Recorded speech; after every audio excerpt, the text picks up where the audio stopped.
Yo, what's going on, everybody? This is your boy, Hunter J23, coming to you live right now with another edition of Independent Scene, the podcast.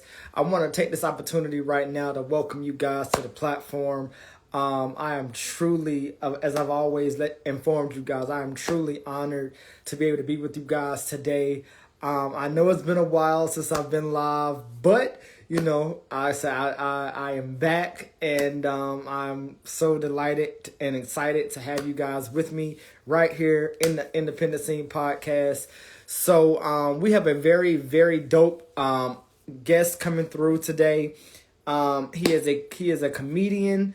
I have had the opportunity to chop it up with him and, and talk with him a little bit. So he's really, really dope. He's really, really cool. And I definitely can't wait to learn about him and jump into this comedian stuff with him. But like I said, with that being said, I am your host, Honcho J23, as always. It is such a pleasure and an honor to be with you guys. Like I said, and with that, you know what I'm saying, we definitely going to get my mans in here. And we're going to get this show on the road. So y'all give me 1 second, and I am going to invite him, and we're gonna get this party started. But like I said, thank you guys for your continuous love and support and appreciation. It means the world to me. I will be taking some time off from my podcast. Of course, when health, gets in the way, you have to take care of that. So I will be taking some time off to focus on my health, but I will be back, and I will have lots of more content once I return. So you guys stay tuned for that. But with that being said, my guest is in the building. So ladies and gentlemen, please welcome my guest at this time, Renard Hirsch. Let's get it. Oh, man.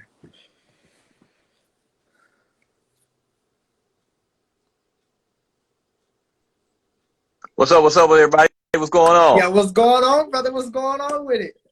I'm good, man. What you up to, man? You good? Yeah, man. Trying to, get this work out here done. You already know how that go. Oh, yeah. I already know. Most definitely.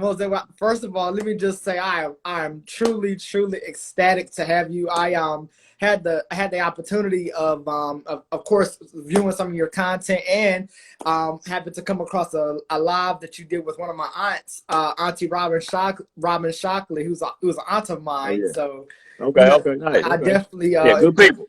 Yeah, so I definitely enjoyed this. So I definitely cannot wait to get into this with you, and we just have some fun, man. You know what I mean? Yeah. Okay, definitely, man. I appreciate y'all having me, man. Most definitely. So first of all, let the people know who you are, where you're calling from, all that good stuff, and then we're gonna jump right into it. Okay, what's up, everybody, man? My name is Renard Hirsch, aka OJ the Hirsch Man, aka Renavid Ruffin, aka Ren Laden. All that, man. Comedian straight out of Nashville, Tennessee, man. Comedian out of Nashville, comedian, actor, poet, just all kind of arts and stuff going on. So so that's pretty much it in a nutshell. Most definitely. We definitely appreciate you for giving us some insight on that. All right. So first things first, man. How did you strike into the comedy business, man, and what made you want to do comedy? Man, I was let's see. Well, I was in college. I went to Tennessee State University. Shout out to all my TSU Tigers.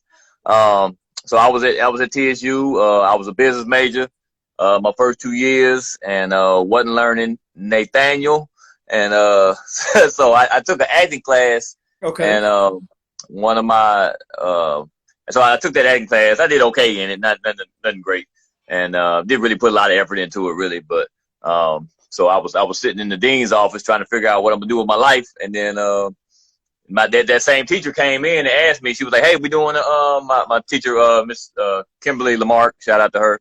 But she came and was like, "Hey, we're doing a play this summer. We're doing Raising the Sun. We got some spots open. Okay. So if you want to be a part of it, let me know." So I said, "Cool." So I said, "All right, I'm not doing nothing else for my life right now, so let me go ahead and try it out." So I did that summer. But we had a professional theater company in residency at the school. So I just got around all those people and saw all these people who were passionate about theater and just joined the team. Really, it was like that's that, and then learn that process. That's Mm-hmm. really what, I was a part of something big and something great. So, so I did that. And then while I was in college, my friends would always tell me, man, we gonna see you on Def Jam one day, man, or, whatever. If you do comedy. So, one day, man, one of my partners, Cortland Wiggins, he's a comedian, out of Atlanta. But he was at TSU with me. And, he told me, I looked up one day, he was doing one of the open mics.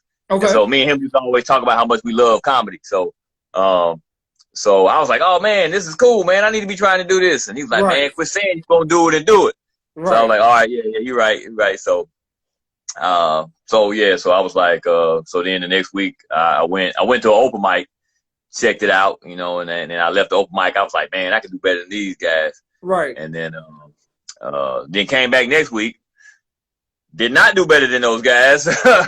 But I did cool enough to the point where, the other comics around, the older comics were like, hey, man, stick with it, man. You got some potential, so keep coming back. So, So I did that. And yeah, next thing you know, I kept, started adding and, getting jokes. And then next thing I know, people started asking me to do shows and stuff like that. So then it just kind of, started to snowball from there. Okay. So real quick, let me ask you this. So, being a comedian, being in this industry, what has this industry taught you, as it relates to you, being able to put laughs on people's faces and bring, so much joy and happiness to the room with everything that's going on all around the world? Man, this being an industry, man, it just taught me to enjoy the ride. And just, you do what you can, help as many people as you can, be kind to as many people as you can. You basically just want to, enjoy the ride. It's like, there are going to be ups, there are going to be downs. Mm-hmm. I remember when I got to LA, they told me, they were like, hey man, if you can not get too high on yourself and not get too low on yourself, you're going to be okay. Most definitely. So I always try to do that. And, and then also, you try to take time to, to do what you enjoy. Mm-hmm. You got to figure out some other outlets, that brings you happiness also. Right. So you're not just one track, just, your whole life is just, just comedy or just entertainment or whatever. So, okay. So yeah, that's some of the biggest lessons I've learned. Okay. So with that being said, and that takes me to my next question, because I was just getting ready to ask, has comedy always been a true passion of yours? Have you always felt like you've always been, the funny guy that, you can make anybody laugh at any given moment? Yeah. Man, not for real. It was like, I never thought I would be doing comedy like this. Like I was like, I always loved comedy growing up. I always loved to laugh. Mm-hmm. When I could, I always loved to make my friends laugh. Like I wasn't a loud dude in high school or whatever, just, roasting everybody in the hallway and like that. But it was like, if you were one of my friends or you were, around me, Mm-hmm. you knew I was a little funny, it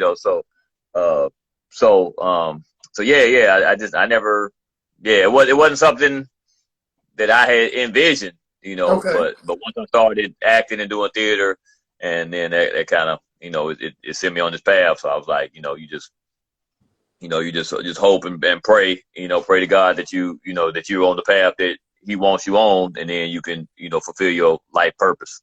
Most definitely. So let me ask you this, because I'm pretty sure you have probably come across so many different comedians, man, and I want to know, man, when it comes to these comedians that you come across and that you're in the same room, I mean, what is that feeling like? Because I'm sure you yourself have personal favorite comedians that you grew up watching and listening to and all that. So whenever you're able to be in the room with them, what does that do for you? Like, how does that make you feel knowing that you're in that conversation and you're in that room with them?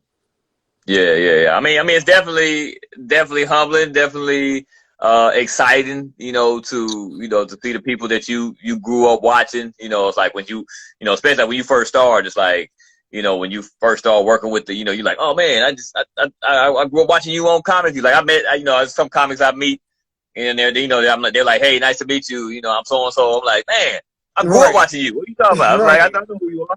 So So that's it's definitely a cool thing. And then, to meet them and then for them to dap you up and be like, hey man, good stuff. I like your stuff, man. Keep doing what you're doing. So yeah, definitely, definitely cool experience, man. I've got a chance to work with, lots of great comedians and lots of different styles. And, so it's always, because especially like, you got those people that you like, man, you grew up watching, you like, you got a million questions, but you got to sit back and chill and be like, oh, let me give them their space. And, so we can do what we got to do with it. We'll, hopefully I can get into some of those questions later on. Right. So is it safe to say that you kind of have a starstruck about yourself whenever you come in contact with these other different comedians that you come across? Yeah. You said I say I'm starstruck. Yeah. Do you have a little bit of a starstruck there, or is it just you just? Yeah, I mean, Yeah, I mean, yeah, you do have those. You have those people, but they human and people just like us too at the same time. So, and I've been fortunate, man. Most of probably like 99% of the comedians I've met have been cool. I really don't have any just horror stories about how any comedians just treated me badly or I had some bad experiences. So I've been blessed on my journey. I try to put out that positive energy too. So a lot of times you put that positive energy, 9 times out of 10, the universe will give it back to you. So. Okay. I definitely feel that. So let me ask you this. So when it comes to, all the different comedy clubs that you've been able to, attend and, places that you've been able to go and, and show off your comic skills, like what has been some of those places that you've been that you really said like, yo, this is truly a vibe. Like this is truly, something that I can really see myself doing. Yeah. You talking about which clubs? Yeah, like which clubs have you appeared at that you really felt to yourself like, yo, this is really a dope spot, dope vibe, dope people, however you wanna address it, however you wanna put it. Yeah. Definitely, of course, I started out in Nashville, so, it was really big to hit the big club in my city, and that was Zany's.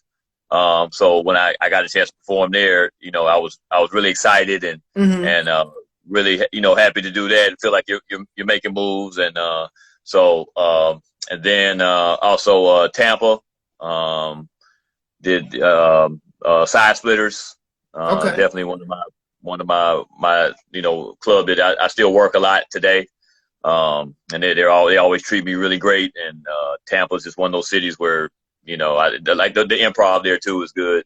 I don't know, something about Tampa. It's just like I do really well in Tampa for some reason. So, but yeah, Tampa. Of course, love going to Atlanta. I got so many comedians and friends in Atlanta. Right.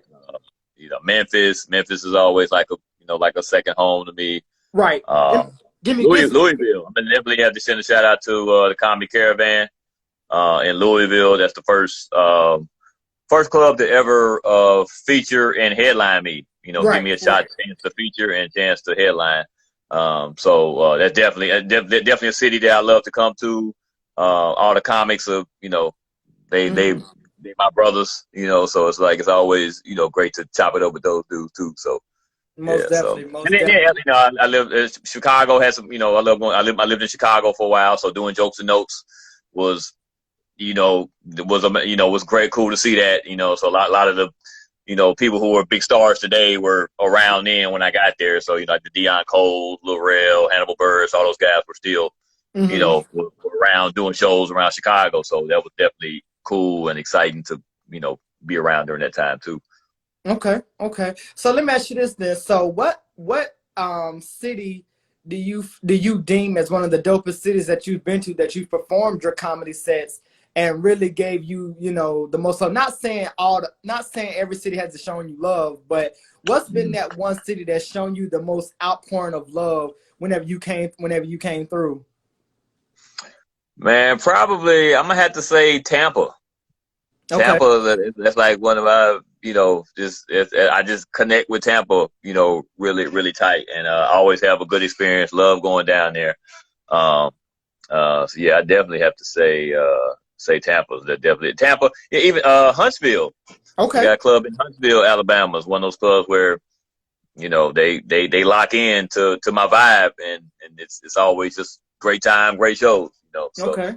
Okay. so definitely those are probably like two of my favorites. Okay. To do. Okay. I feel that. I definitely feel that. All right. So now, give us your top 5, or if you have a top 5 or a top 10 favorite comedians of all time. Mm-hmm. Okay. Yeah, I got a lot, man. So like, you definitely gotta, you always gotta pay homage to, the greats. You got your Richard Pryor, Yes, definitely. sir. Of course, Chappelle. Um, Chris Rock. He was that was his first special was definitely one of my big influences when when you Bring the Pain. Mm-hmm. I went to Memphis and my cousin was like, "Hey, you got to see this," and so he Right. showed it to Right. me. I was Right. like, "Oh." So that's definitely one of the moments where you're like, "Oh man, this is cool. I'm loving this." So Right. Right. him, big fan of Dave Attell. Dave Attell, really hilarious. Okay. My man Griff, out of Atlanta. T. Ray Sanders, yeah, really really funny. K Dub, out of Okay. Memphis, one of my favorites. Pierre. Let's see. And yes, Mitch Hedberg. Mm-hmm. What's my guy's name? Rodney Dangerfield. So it's I'm a student of the game too. So it's like I definitely go back and check out from the beginning to the end. So Most I'm a definitely. student, of the comedy, the game, and everything. So. Okay. Now let me ask you this. So has there been any comedian out here that you said to yourself like, yo, I would love to, at least be on the same stage with and share the stage with, while doing, your comedy sets and things of that nature. Has there been any comedian that you've had your eye on, or you kind of or are you kind of just going with the flow, so to speak?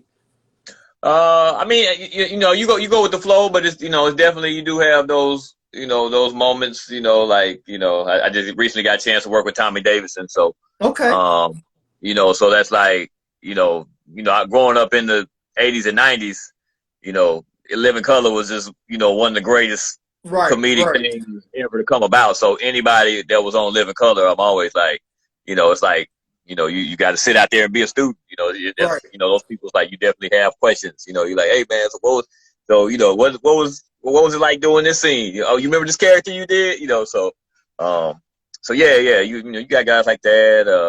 Got a chance to work with Kevin Hart. That was cool. Mm. Yeah, and even like a lot of guys, that I grew up watching, when it's a lot different now, but when you had Comic View and Def Jam and all that type of stuff was on, that was big. Those guys were big influences to me. So it was like, so now it's like, when you go up the ladder, you start crossing paths with these guys, so it's like, and there's sometimes, like, when I moved to LA, it's like, you see a lot of guys, you're like, oh man, I didn't, you might they might not been coming to down south a lot. Right. And then you're like, oh man, I didn't see this guy in years. This is, Right. yeah, he's one of my favorites, Right. so. Right. Yeah. So definitely, yeah. Like I said, you just got to just sit back and enjoy the journey, and then just enjoy, meeting all these people and working with everybody and just having a good time, just enjoying it. Most definitely, most definitely. All right, so look, let me ask you. You mentioned Tommy Davidson. I'm pretty sure he had some knowledge or some wisdom to share with you. What was that interaction like? Again, being able to come in contact with him and just being able to have that kind of conversation with him. Knowing that you know him from In Living Color and shows of that nature. What was that? What was that reaction like? Yeah, man, it was just real cool, man. I was like, a lot of, I always tell people, I'm like, man, the real show to me is in the green room. That's like, the show on the outside is always great, but like when you get to, be up close and, you get to ask, hear him talk about, being a guest star on Martin, Right. or different, different characters that he was doing and stuff like that. So, yeah, I don't think but it was definitely cool that he, was like, after I came off stage, he was like, hey, he's telling some other people, he's like, hey man, we having great shows, man. My man Renard he's hilarious. We killing it, so to have one of those people, to work and have him say that was definitely, definitely major, definitely something that, humbling, makes you feel good, for that to happen. So okay, most definitely, most definitely. So look, let me so talk to us a little bit about, when it comes to crowds and people that come out to see you at these shows. Now, is it usually a diverse crowd? Is it usually a mixed crowd? Like, what type of crowds do you usually get during during these nights of comedy that you do it? man, all of them. It's like I go across the board. So sometimes I come out and you come. The thing is, like, when you come to a city, you don't know who's going to be there. Like, I consider myself a club comic. Okay. So I'm a club comic. So I entertain whoever shows up. So if this crowd is all white, I'm gonna hit them with what I think they want. If the crowd is mixed, I'm gonna hit them where they are. If it's all black, I'm gonna hit them. If it's more Latino or whatever, I pride myself on having something for everybody.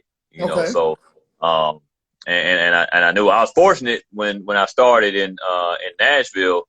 Of course, like I grew up watching Comic View and stuff like that. So you see all that, and so I kind of wrote a lot of that. I'm at a black college too. So our comedy is is one thing, and but when I started doing comedy, there were really no black comedy spots in the city. Mm-hmm. So whenever I went up to do comedy, it was when I first started, there were majority mainstream white crowds. So you have to adjust and get on that wavelength. Mm-hmm. And then I got then, like, after that, after a while I was doing them, I had a guy come in and he was like, hey man, you think you can do a black crowd? I'm like, yeah. I'm like, I've been waiting for it, so right. So yeah, so fortunately, when I was coming up, I got to do both of them at the same time. Okay. So so I'm doing white, black, so fortunately, I was able to learn how to do both. Okay. And then then going to getting a chance to move to Chicago, that's a whole nother scene. Like the first time I did actually the first time I did like a Latino crowd. Wow. And okay. So the other comic that was with me, he was like, that bought me on the show. And I'm like, man, are they gonna get what I'm talking about? They know what I'm talking about. He's like, yeah, man. Yeah. They were like, yeah, they just like us, man. Just do whatever jokes you would do for the black crowd, and they gonna get it. And it was like, yeah, we came up in there. They were listening to all the same music we listened to, and it was like, it was cool. So yeah, then we had a good show. They laughed, and it was cool. So I was like, that was definitely another stepping stone moment. Where you see, we get to see it and do that. Okay. Now, real quick, how long have you been doing comedy? I'm coming. Let's see. This is 20 years. Wow, yeah, 20 years. Wow, so, that's a long time. Yeah. So within that 20 years, has there been anything that in this career that you're in, has there been anything that you've looked at and said to yourself, like, yo, I knew that I was destined to do this. Like, I knew that this was my purpose. This was my goal. This is my, this is my purpose in life. Or was this something that you yourself had to, find on your own? Yeah, I just think, my whole path was like, was sent me on this direction. Cause like I said, this isn't what I planned on or even saw myself doing. Mm-hmm. So, at some point you just have to kind of let, just take the path that God has for you, Right. So, right. Cause like I said, like I didn't, this wasn't what I chased, Okay. It's like, this is just what God brought to me, mm-hmm. and said, hey, this is, now let's do this and go down this path. So, yeah. So basically, that's yeah. Hold on. What was the question again? No, just basically, basically just want, just trying to get a feel for, you know, what, you know, if with this being your path and your route to, you know, going down this path for longevity, you know what I mean? Yeah. So and then you had those moments where you like, you know, where you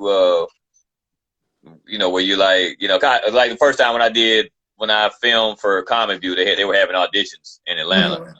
And at the time they were having it, I was like, at that point, I was just like, I was tired and fed up of all the competitions and all the, you know, because you get so much stuff with people like, oh yeah, we're gonna do this, and then it never happens, or you know, you tape stuff and it doesn't air or whatever. So, Right. I was, a lot of competitions end up rigged and all this stuff. So I was like, you know, I'm not trying to do no competitions. I don't want to do none of this.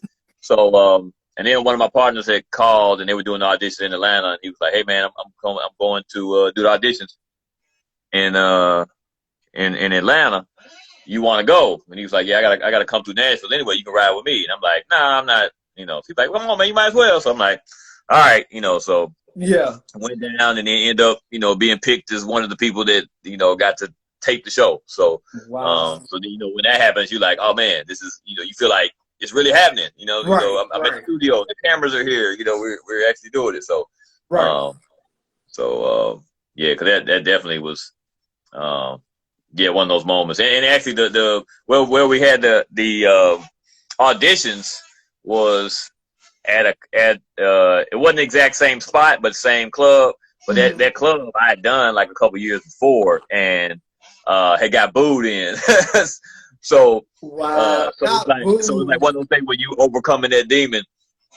But you know, and it was you know, a lot of stuff going on, but it was like it was Apollo night too. So it was like you know how Apollo night is. Black folks see Apollo night, they come ready to boo anyway. You know, even if you're funny. But definitely, that was definitely one of those moments though. Okay. So real quick, switching gears for a second, talk to us about your growing up. What was it like growing up as a kid, and you know, having those childlike moments and those childhood moments? Like, what was childhood like growing up for you? Man, childhood was good, man. It was like we lived in I was in like a middle class neighborhood. Lots of other kids in the neighborhood, lots of kids to play with. So, you know, we're always, you know, out playing, you know, basketball, kickball, you know, races, you know, whatever. So, I had some good buddies that were around me, and I thought they were hilarious to me, you know, and they would always make me laugh, you know. So, yeah, so at that younger age, you know, I just, you know, it was good, and then we moved into another neighborhood, and you know, I made new friends, and those were all a bunch of great guys too, and we all had a love for basketball and video games and all that too. So I think looking back on it, I'm like, man, we spent so much time playing basketball. It's like I think it kept us out of a lot of trouble and stuff like that. So because we just love to play basketball, play video games. So so you know, definitely, you know, had a wonderful mother and father, you know, and they always encouraged us to do, to try new things. And you know, we did karate, basketball, baseball, soccer. Sister did ballet, you know, so it's like anything that we could get to or whatever, we would, you know, they were always real encouraging of us to, you know, to just, you know, to do our best and behave to they made sure we were doing what we're supposed to be doing. So but yeah, definitely, man, definitely had, you know, in high school stuff, you had lots of, you know, I think that's when I kind of, the comedic stuff kind of started to kind of come out a little more. You know, I had lots of friends around me I had lots of friends around me that I was like, I thought they should be comedians, you know. So when I started doing it, I recruited one of my partners, B Cub. A lot of people know him, but I pulled him in. So I was like, man, I'm doing comedy, man. Like he was the life of the party dude. Like he was, everybody came in contact. They knew he was hilarious. He was funny, and he was just life of the party. So, so when I started, I was like, you know, he's like, oh man, yeah, I see you doing comedy, man. I'm come check you out, you know. So I'm like, all right, cool. So he came, And then so the show we did, it was like maybe 5 people, 6 people showed up to the show. And Right. so I'm like, hey man, you should go up. And so he was like, I don't know, man. He was like, I was like, come on, man, you might as well, you can try it. There's nobody here. So Right. he was like, all right, y'all buy me another drink and I'll go up. so, you know, like it's definitely cause comedy is a brotherhood, you know. You definitely, you know, you'll definitely, you know, meet and make brothers and friends, you know, and so something really you have to, you Right. know. I always tell other comics coming up, I'm like, man, don't go out here and be asshole to people. It's like, 50% of my shows come from other comedians. Right. So, yeah, just have fun. Step in when you can, and they say know what you can change and know what you can't. So that part. So with Yeah. that being said, so going into my next question real quick, when it comes to the young and up and coming, comedians of the world, what advice do you have for the young up and coming that's coming up in the game, rising through the ranks? What advice can you give to them to keep them going, to keep them motivated, on their journey, with this comedian lifestyle? Yeah, man, definitely, man. Just stay on stage as much as possible. That's one of those things I didn't. I actually didn't learn it until I got to Chicago, because I was living in Nashville. I'm doing 2 and 3 shows a month at the time, and really didn't have a big comedy scene here. And I got to Chicago, and they like 2 or 3 shows a month. Right. You ain't no comic. I kept bald head and all these other cats. They was like, man, come on. They kind of took me under their wing, and Jeff B and them. They were like, hey man, we gonna show you what comedians do. Right. And so I'm riding with them, and they doing 2, 3, 4 shows a night. Mm-hmm. And I'm like, that's why so many of y'all on Comic View and Def Jam, y'all get up way more than y'all get more practice than what I was getting in Nashville at the time. So definitely that's definitely one. Like I said, you gotta get out and rub elbows. Come. Mm-hmm. Even when you're not on the show, sometimes just come hang out. And just watch it. Because a lot of times as a comic, when you own the show, you sitting there, trying to get your mind right, and you focused on doing your show, mm-hmm. so you can't really sit back and relax and enjoy it. So. But when you're not on the show, you look at it a whole different way. You notice different stuff. You notice, oh man, okay, the comedian, he's staying in the light. You know what I'm saying? Like, you pay attention more. Right. And you're like, I see how he handled that heckler. I see how I see how he got louder on them. You know what I'm saying? I see how he, kept this couple involved in the show. So yeah, definitely. That's probably like the biggest, man. Just get on stage as much as possible and get as many reps in. Hang out, rub those elbows, mm-hmm. and and then like I said, you just enjoy it, because it's a blessing to be able to do it. Most to be able to come and kind of be open to different stuff. Right. Yeah, but it's definitely a blessing to be able to have that gift and to give that to people, because it's like, it's not can't tell you how many times you do a show, and then people you get people come up to you and like, hey man, my mom just died like a month ago. This is the first time I laughed, and in 3 months or whatever. So it's like, when that happens, you like, oh man, this is it's bigger than just the jokes. It's sometimes we give out healing. Sometimes it's just it's just an uplift. Especially with what's going on now. We got all this crazy stuff going on, the pandemic. Like people like. When you go out, it's like people are like, oh man, we just glad to come out and just see you guys and get a good laugh in. So right. So I'm glad you brought it up. So touching on that, man, this, like you said, this pandemic, man, with everything that's been going on with that, this whole, election / inauguration going on, this whole Black Lives Matter situation.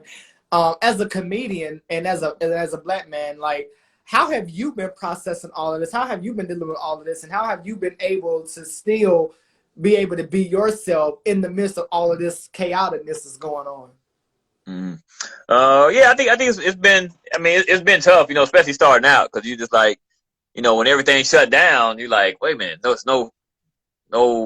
I'm not doing no shows. I'm not on the road. Right. I'm like. And like, I was feeling like, am I still a comedian? If I'm not, right. So, So yeah, so so then, you got to figure out, of course we adapt to what's going Right, on. Of course they got some of the virtual shows and right, right, right, which right. not necessarily my favorite thing to do, but because it's totally different from that live audience interaction. But it's you do what you gotta do. You pick up those paychecks, and then do it and adjust so yeah, and it definitely is tough. It's like I think I think we all the comics kind of had to reach out to each other Mm-hmm. and check on each other and make sure, see how we doing. Because, I've had a lot of comic friends, they make posts and say, man, yeah, I'm feeling kind of down, feeling depressed. Not, I'm just, I need that, I need that stage. I need that, what I'm saying, for whatever. Right, right, Just, so now it's kind of, it's different, right, right, So, right. because I stopped, I wasn't performing, I guess, for maybe about 2 or 3 months. I just started back performing like maybe about a month ago. Okay. And so yeah, so it's definitely been challenging. Definitely been challenging. You see all the stuff going on politically and stuff too. So, we just pushing forward and trying to keep it going. Most definitely, most definitely. So now let me ask you this then. So has there been anybody, fan wise or support wise, that have come to you and been like, yo, you know, with your jokes, this joke, this one particular joke has been the most funniest joke I've ever heard. Like, have you had that type of interaction with anybody yet, where they've come to you and be like, yo, that joke right there was truly hilarious. Like, I still cannot Yeah, stop laughing after listening yeah, to that. Have you had that experience already? yeah. I've had that happen a couple times. The last time I was in Birmingham, a guy told me he told me that this joke I had about substitute teacher, and he's like, man, I think that's one of the greatest jokes ever written. And I was like, oh man, I'm like, oh, appreciate that, man. So I have another joke I do like with about scared straight or whatever. So Right, a lot of people they always request that. So yeah, it's like, because like as a comic, like, sometimes, we tour, and right, we always do some of the same jokes. right, But we also always in the process of writing new jokes. right, So, whenever you come back to a new city or come come back to the same club, you hope to have something new that maybe right, they hadn't right. seen if there are some of the same people in the audience. And so, and sometimes you'll have something new, and then they're like, you'll see them after the show, and they're like, oh man, I thought you was gonna do the so and so joke. I was like, oh yeah, oh my bad. I was like, yeah, I thought I was trying to get y'all to do stuff. I'm like, I'll do it next time, So, Right, right, so right, but right. that's definitely cool that they paying attention and they listen and liking the different stuff. So Most definitely, I must say, because I actually had the opportunity again, like I said, to watch some of your clips, and that one about the substitute teacher was truly, for me, hilarious, because yeah, I remember, I do remember those moments being in school, and having those substitute teachers that would come in, yeah, and would act, literally, like you said, would act just like that. They would tell take you, over the class. like, sit down, shut up, be quiet. You Yeah, won't act cut like the this. lights off.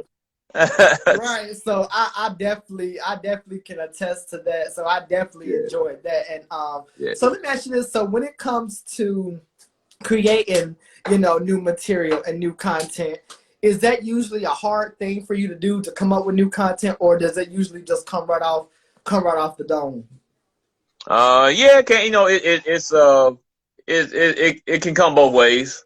Sometimes you're like, oh man, you might be struggling to come up with new material, and then sometimes, material writes itself. Right, You right, see something and you like, bam, it pops in your head, and you're like, oh, let me write that down. I think that's gonna be good. So, yeah, it can be both. Like sometimes you can, cause like for comics, sometimes you may write 10 jokes and maybe, you go try them out and then maybe 2 of them are good, so it's like, you keep the 2 and throw the rest out, or, put them on the back burner or whatever. And then, you just, work it like that. Most definitely, most definitely. Now, listen, let me ask you this. So, you spoke earlier about basketball. Your love for basketball and your Yeah. love for video games. So, I Yeah. want to tap into that. That's my next thing I want to tap into.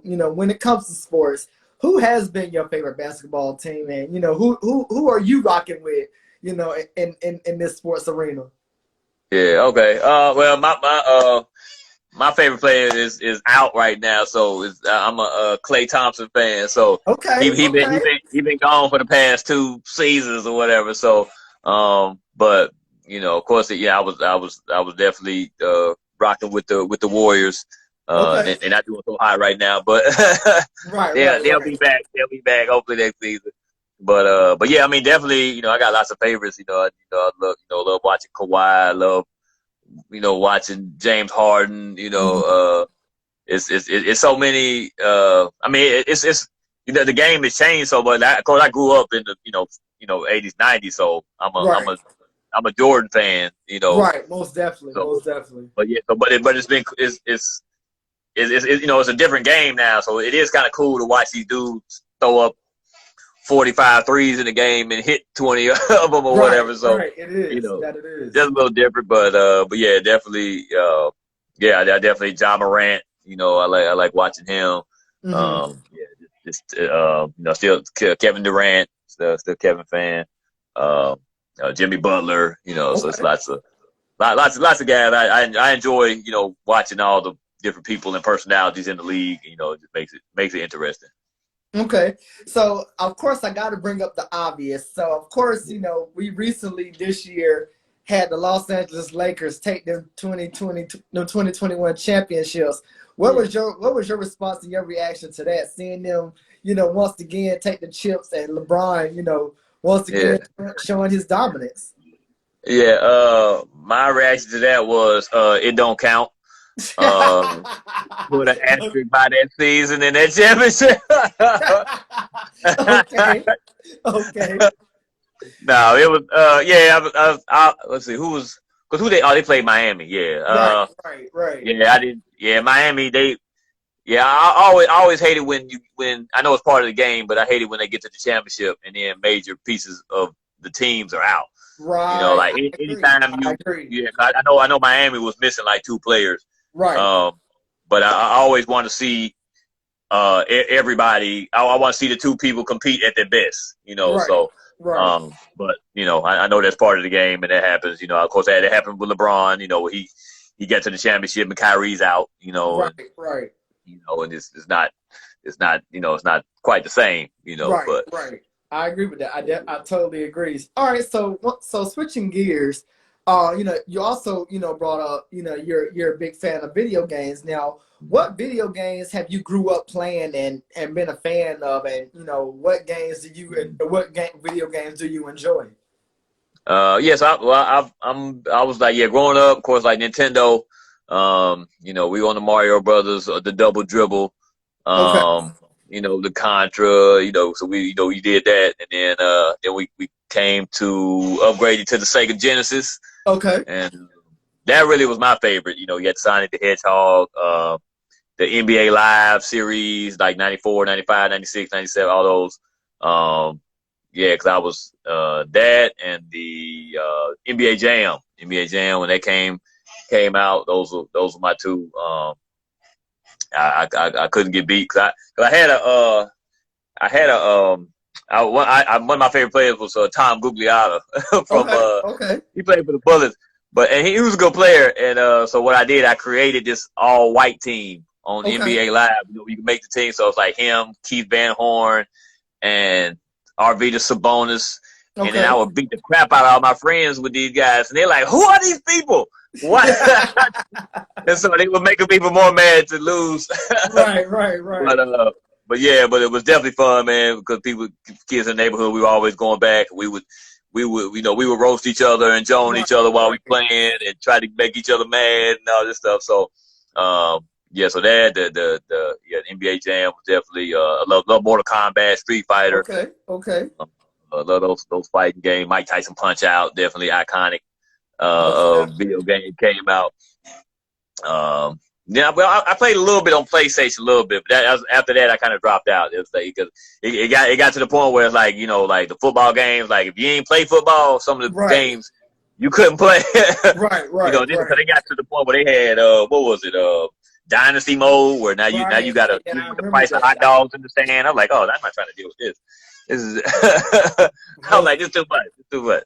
Most definitely, But most yeah, definitely. yeah, Okay. definitely. I see. I have nieces and nephews, and they play on it. And I see, how they've taken it to a whole nother level, and how they've got it to where they can talk to their friends Hmm. and talk to people in Europe or wherever that are playing the game. So I definitely that's something definitely I wish we would have had when I was growing up. That would have been cool. Most definitely, most definitely. Okay, well, I definitely can relate to that. So, my next thing that I want to get into again, switching gears once again, when it comes to social media, social media is truly um, taken a mind of its own, and so many people are able to really just put themselves out there and really express themselves and and show their material.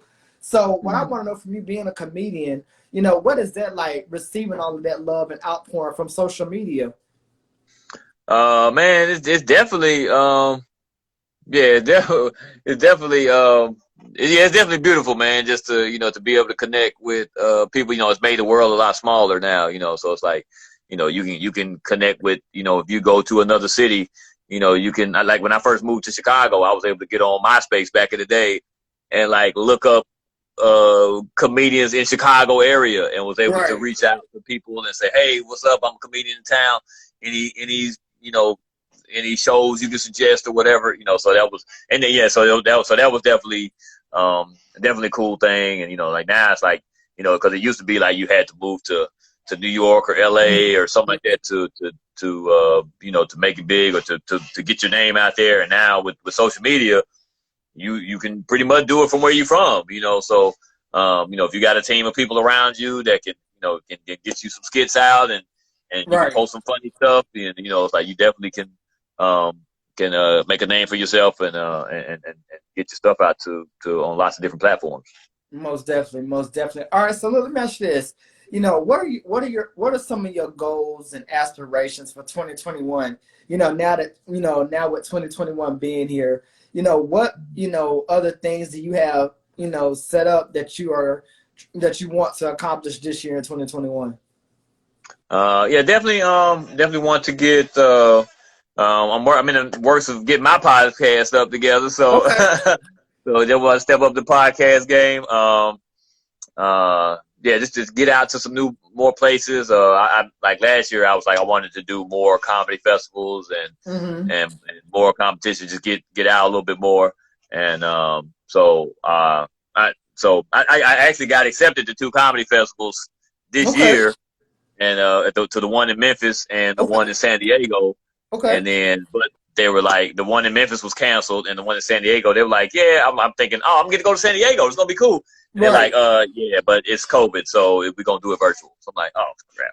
So so hopefully I get to go when after it's over again. But yeah, definitely looking forward to doing more comedy festivals. Mm-hmm. Um, yeah, working with a lot more artists and doing some more traveling and yeah, so that's basically yeah, do some more writing. I felt like I kind of took that break during COVID a little bit, and then I think Mm-hmm. like once it was time for me to go back and start performing, I felt like all right, I got some more to say now. I got some other Right. stuff I Right. want to say and put out. So it kind of rejuvenated me a little bit, gave me a little bit of rest. And so now I feel energized to come back and go hard at it again. Most definitely, most definitely. Okay, so let me ask you this: do you feel like your career, with you being a comedian, do you feel like it's been everything that you've wanted it to be, or do you still feel like you still have a lot more to give to the world and to the people? Mm. Yeah, I still got a lot more to give. Uh, yeah, I didn't quite, and some things didn't turn out quite like I expected. Moving to LA wasn't quite what I thought it would be.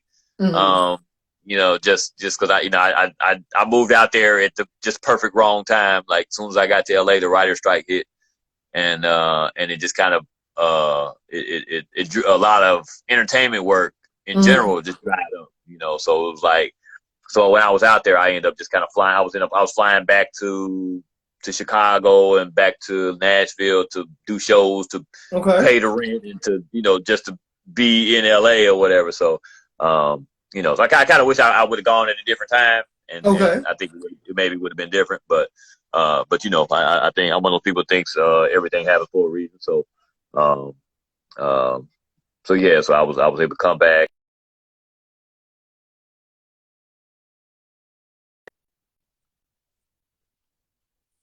with a lot of friends and met a lot of good people. And so, so it's like like I said, you gotta go on the journey, man, and go on the path. So, but yeah, I'm happy. I'm happy. Because it actually, like, being in Nashville now, it's actually fun performing in Nashville again. And Right, the right, way the city's growing. There there are 3 comedy clubs here now. So it's like you can pretty much do comedy. Maybe Tuesday through right, Saturday or Sunday here now. So right. so definitely a great place to be. Where I am now. So. Of course, you have friends here, and I think being in Nashville, you're still centrally located to a lot of other cities that you can get to. Been touring a lot with Pierre from Babson, How to Be a Player. A lot of people seen him, and Most so definitely. yes, he was the one that got me working back again after the pandemic, because he was like, "Hey man, I got some shows, man. If you ready to get back out?" So Right, right, been right. working with him a lot. So definitely been a blessing to work with him and do all that type of stuff. So yeah, definitely, and definitely in a good place. Okay, okay. So real quick, as we're coming to our close, I want to play a game with you. It's called Honcho J's Rapid Fire Questions. I'm going to ask you 5 questions.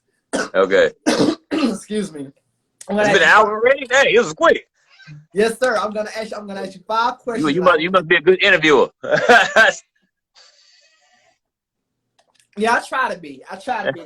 I do my thing. So I get people. I get people that tell me all the time, man, you are such.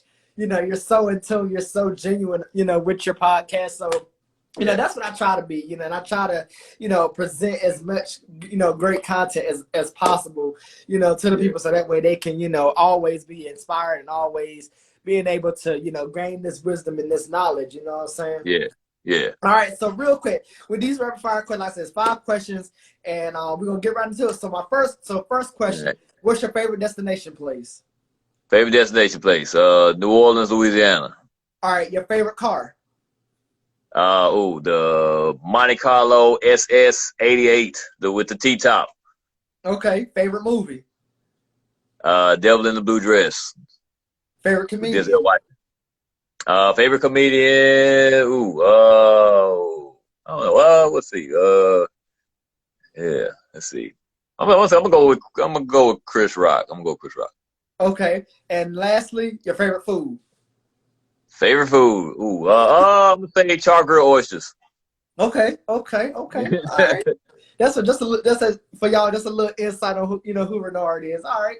So real quick, before as I said, as we're coming to our close, is there anything that when your career is done and you decide to hang it up, what is it about your career and yourself personally that you want the people to always remember about you? Yeah, but just that Renard, he came, he just wanted to have a good time. He just Right. wanted to come and make some people laugh and enjoy life, and that's what it's about, man, and help some people along the way, So like if I can do that in my life, if I can help some people and enjoy it and eat some good food and get some good laughs and then I can die a happy man. Most definitely, most definitely. Now, real quick, are you usually hard to get in contact with, or are you usually pretty good? Are you usually pretty good at people getting in contact with you? I'm pretty easy to contact me. Yeah, you can find me on Tinder, ladies. No, no, yeah, Tinder. no, yeah, no. You can find me. I'm on everything social media. Renard Comedy is my handle. At Renard Comedy on Twitter. At Renard Comedy on Instagram. My website www.renardcomedy.com. So anybody just looking to do shows or whatever, you can contact my website, and Renard Hirsch on Facebook.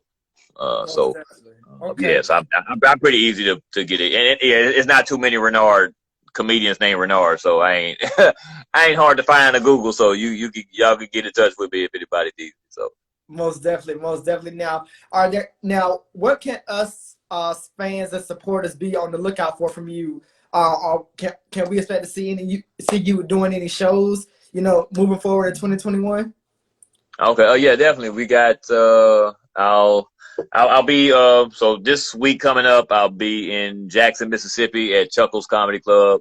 The week after that, I'll be at the Chuckles Comedy Club in Memphis, and then I know I have. I'm doing the ski trip with the Black Couple Getaways. Okay. And Valentine's Day weekend, and then after that, I'll be back in Tampa in June at Side Splitters. Okay. Well, you guys definitely make sure you guys go out and support this brother. He is truly, truly funny. I must say so myself after just talking with you. And let's continue to show this black support, show this love. You know what I'm saying? Because it's a lot going on. We all could use a good laugh. You know what I mean? Yeah, definitely. Most definitely, well, brother, I definitely appreciate you for coming on Independent Scene, the podcast, and chopping it up with us on episode 172. It was definitely amazing getting to know you, getting to learn a little bit about you and your career and your background, man. I definitely cannot wait to see you more on screen, and hopefully you could come down to North Carolina, man, and I get to see you in person. Yeah, definitely, man. Yeah, hopefully we'll get back up there real soon. So yeah, y'all be on the lookout, man. Y'all check the website, man. I definitely look forward to coming to North Carolina, get Charlotte, Greenville, everywhere, all everywhere. So we gonna be up there sooner or later. So y'all look out for it. Most definitely, we definitely gonna be tuning. We definitely gonna be locked in. But like I said, you definitely make sure you take care of yourself. Continue to be funny. Continue to do what you do. Continue to rise, man. And I definitely, so I wish you all the best and all the success that you have. And like I said, I definitely cannot wait to bring you back. Someday on the podcast, just to catch up with you. Just to see what's going on. You know what I mean. Okay, yeah, definitely, man. Definitely a pleasure, man. Continue blessings and success to your way too, man. So definitely look forward to linking up with you too again, man. Most definitely, well, brother. Take care of yourself, and I will talk with you next time. All right. Okay, catch you next time. Thank y'all. Yes, sir. And there you guys have it. Episode 172 of Independent Scene, the podcast with yours truly, Honcho J23 and Renard Hirsch. I hope you guys truly, truly enjoyed this podcast. I told you guys, you never know who I'm going to have on the show. You never know who I'm going to be talking to next. So I hope you guys learned a lot. I hope you guys took away a lot. I hope you guys took notes. Because as I always say, these gems are not free. But as I say, I love you guys. I thank you guys for supporting me. And being with me on this journey. Shouts out to everybody that joined in the live. Shouts out to my auntie Robin Shockley, who's in the building. Shouts out to Miss Drill. Shouts out to, let me go through real quick. Shouts out to TJ 2020. Shouts out to the real Richie 2 times. Shouts out to Canadian M Swab. Shouts out to Vito. Mellow Dre, shouts out to Bonehampton Community Records, Jay Flake, Freeze Cup, Michelangelo, Monica, Travel Nurse Bay, Scar Sun Covered, Big _ M for Life. It's a lot of y'all that I'm reaching out, I'm shouting out. Stay Fresh, LaFame, Schoolboy Stevie, Huck the Comedian, JM Sinut, I want to say, I hope I'm saying it right, Cliff, God J180, Sunshine, Dancer's Dream, the Panda Wife, what's going on, Panda, Cleophas was good, Cousin Berto was good, Superfly, and like I said, all the rest of you, Rome 5K, and like I said, up to all the rest of you that really showed love and came through, I want to say thank you for showing so much love, and I definitely can't wait to tap in with you guys again.